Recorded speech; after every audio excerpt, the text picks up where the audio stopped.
День отдыха. А он только называется, что он день отдыха. На самом деле это пауза. Дакар разделен на две части, потому как если с первого до последнего просто не выдержат люди, не выдержит техника. Все на пределе. И делают вот этот вот день отдыха для того, чтобы по новой восстановиться, сделать такой рефреш для автомобилей и для экипажей. Сегодня мы все постирались. А для механиков это называется вешалка. Смерть механикам в этот день, потому что для них это никакой не отдых. Для них огромная работа провести капитальный ремонт всей техники для того, чтобы она продолжила до финиша. Все автомобили меняют рессоры, подвески. Работа идет полным ходом. Отдых всем только снится. В страшном сне, когда они будут отдыхать. Но сегодня мы хоть выспались. Я спал 8 часов после вчерашнего санчасти. Пришел и просто отрубился на 8 часов. Миша, что, ремень, да? What? Belt? Yes. Вчера после купания вот этих водных процедур ремень нужно менять, иначе может подвести.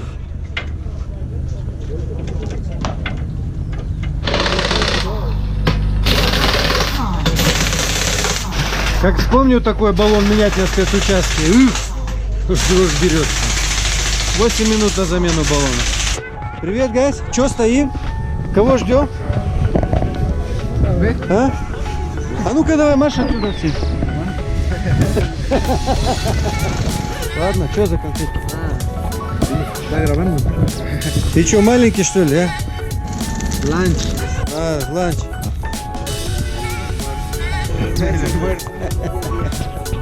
Давай. Молодые совсем еще пацаны, видать, в армии служат. Не понял, что катаемся по парку? Здорово. Привет. А, вы на обед, значит, на Мерседесе, да? Только так. Привет. Привет. Гена! А что это кого-то на Мерседесе возят, а вы пешком идете? Я не понял. Они говорят, а мы на Мерседесе. А мы прогуляться хотим, подышать свежим воздухом. А так-то вас тоже возят, да? Конечно. Блин. А можно, когда ты идешь пешком, да, а машина свободная, я на ней поеду? Конечно. Конечно, Артур. Спасибо, брат. Как у вас? Да? А что жаловаться? Пусть лучше завидуют, чем жалеют. О. Я спал долго вчера. В санчасть попал. Ну, с высотой. Еще плюс натрясло, башка просто раскалывалась. Сильно, да? Ну, аж до рвоты. Ну, пришел там, надышался кислородом, говорит, все у тебя нормально, иди. Дали 2 таблетки. А одну таблетку пополам поломал. Говорит, это от головы, Да, это да, от жопы. да. Смотри, Это не Да, перепутай. главное, в правую и в левую руки держи. А я съел, не понял, какую из них. И не знаю сейчас, что будет. Ну, вроде полегчало.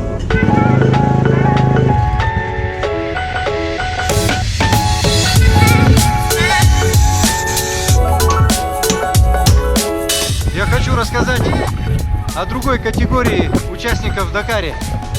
Это те мотоциклисты и квадроциклисты, которые не имеют спонсоров, которые не имеют больших команд, менеджеров, там большой группы ассистенс, которые едут на свои деньги. И это те профессионалы, которые просто кинули себе такой вызов. Они вот сами себя обслуживают, сами себе механики, сами себе мамы, папы и тещи. Здесь есть наш один хороший друг, который говорит по-русски, он нам расскажет. Вот в эту машину они могут положить одну сумку и один ящик, вот такой вот с запчастями.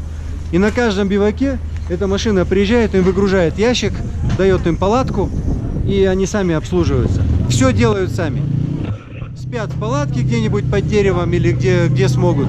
То есть они реально выживают. Вот как раз, Ян, привет! Хочу еще раз познакомить. Это Ян Веселый, наш хороший друг из Чехии. Привет, Ян. Привет. Ну расскажи, как идет? Ну, сегодня хорошо.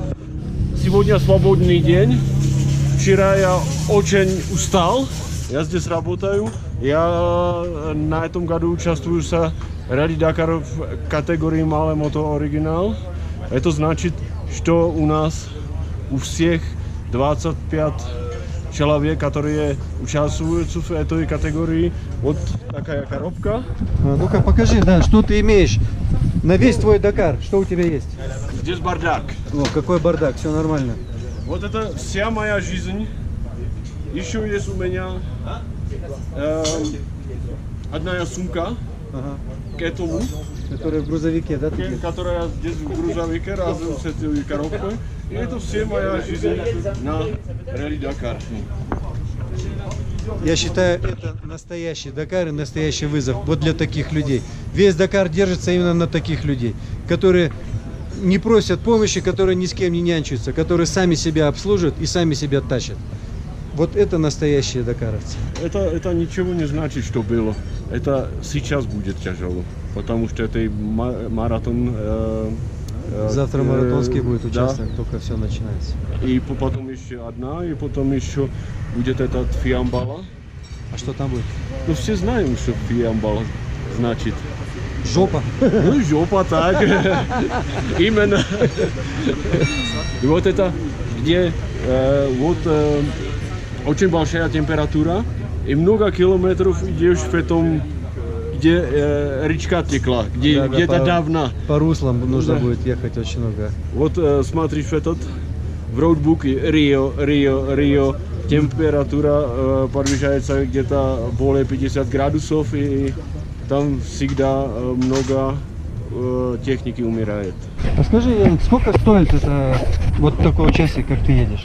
Вот это недорого, потому что 15,5 тысячи стоит на мотоцикл участвоваться и на 500 евро более это стоит, что тебе организация везет этот коробку. Итого 16 тысяч евро, Да. это заявочные взносы. Это заплатишь за то, что ты можешь участвовать. После того надо купить мотоцикл, это стоит 24 тысячи евро. Плюс к этому этот ватт. Надо дополнить это вот, навигация и это антенны покупить. Где-то 50-60 тысяч евро обойдется. Ты все это сделал, поехал, и у тебя неудача, и ты На слетел. втором этапе слетел. Ну. Так уже сколько мотоциклистов осталось, ты видел? Их, блин, покосило как с пулеметом. ёпта. Ты видел, сколько автомобилей было на этом втором этапе? В этих дюнах. Да. Я там ехал, вот это, приехал в такой момент. В одной яме 5 автомобилей просто сломало себе. Я думал, что я на разборе пришел там. Что-то здесь. Все валяется вокруг. Да.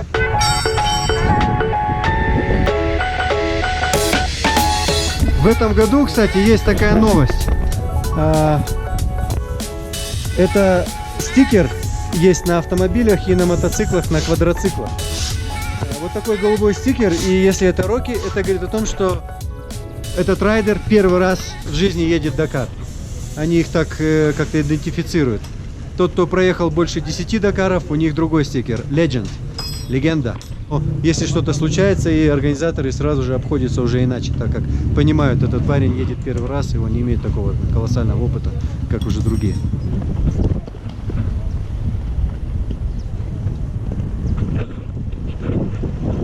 Вертолетики ждут. Завтра начнется у них работа. Вытаскивать народ. Эвакуация.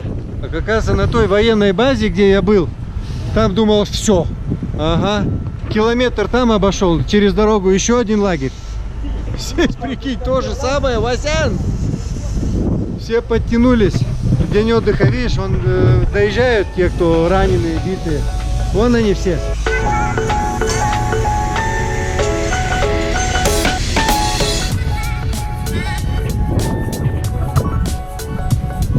Домой. А вот, Паш, что ты меня искал? А что ты вроде такой здоровый? А вот наш партнер очень смотрит твои ролики. Да ты нравится, да. Ну. Передайте Артуру небольшой презент. Серьезно? Да, продукция компании Грот. Давай. Очень вкусная. Так что кушайте, оценивайте. Гуляш. Да, у них очень большая номенклатура. Да ты что? Так что да, вот просто на любой вкус. Диетическая, вкусная, каши. А ты мне какую даешь сейчас? Все даю. весь Да ты пакет. что? Да, конечно. И что, они все разные? Конечно. Каша, рис. Ух ты, супер. Паш, спасибо. Да не за что. Я люблю. Я счастье. еще помню с Эмиратов, которые вы мне оставили из Нет, Индейки. из индейки. Она классная. Это то же самое? То же самое. А и нам тоже надо такого партнера, кстати, ребята, который бы нам консервами с собой, бы там с казами, с кониной, что-нибудь такое. Конина есть, кстати, тоже. Ну, здесь есть? А, с собой нету. Не, хватит нам, ты что? Тем более завтра же у нас будет марафонский день. Так там и съедим. Ну, передавай привет партнеру, спасибо большое. Давай. Скушаем вместе. Мясо цыпленка для нашего механика Миши. Давай. Good. Это вам не голландская ваша курятина с папиросами?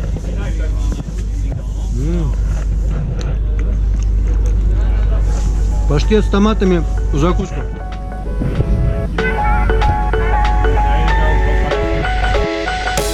Завтра нас ждет марафонский этап. Это говорит о том, что сегодня работают механики на 200%, потому как завтра у нас нет возможности технической поддержки. Марафонский этап — это что значит? Мы доезжаем до финиша спецучастка, едем на какой-то бивак, но там не будет сервиса. Туда не могут добраться автомобили техподдержки, поэтому весь сервис будем делать самостоятельно. Это называется марафонский участок. Специально усложняют для того, чтобы сами экипажи тоже поработали в роли механиков и чтобы не расслаблялись, Вася. Ждем марафонский этап. Будем там где-то ночевать в спальных мешках под машинами. Ну, а что делать? Работаем?